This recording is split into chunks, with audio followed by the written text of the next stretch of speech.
UAO, UAP and UFO activity. Some of these stuff are mainly around unusual maneuverability and past military sightings of different crafts. We haven't seen anything come out yet of any like biological extraterrestrial origins or anything like that. But supposedly some of that stuff is going to come out, and we don't know what we're to expect. These releases are from a directive from the president that's calling for transparency. A lot of members of Congress are calling for transparency, and so I'm excited, but I'm not overly optimistic because of the fact that they're redacting stuff, and they seem to always come out with these things and say we're going to release a batch. And for me, as an American, I believe our government has a right to restrict some things when it comes to national security.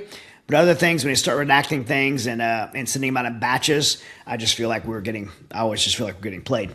And so right now, I'm kind of not happy to see that this has come out in the first batch. So Tim, I want to start with that. Like when it comes to the government releasing stuff on UFO, UAPs, why has so much of it been redacted? Why is it such a big secret in your opinion? And why? I'm asking multiple questions. Why does it come out in batches? This is the biggest secret that our government is keeping.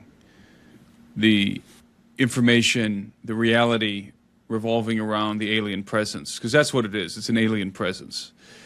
And we're so deep into this thing. We're decades deep into this thing. And you have to understand there's a factional war taking place inside of the government. You know, when we say the government, we're invoking something very broad and it's somewhat amorphous here. But you have the secrecy faction, and then you have the disclosure faction. The secrecy faction, they want to keep the lid on everything.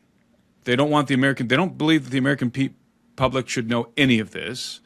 You know, some of those guys cite national security concerns and a competitive advantage, strategic advantage over our adversaries, China, Russia. By the way, China and Russia have their own legacy program, their own reverse engineering programs. So this is an arms race. It has been an arms race. I think the United States of America is way ahead of our counterparts, and so you have that secrecy group. They're not interested at all in disclosure. But then you got the disclosure group.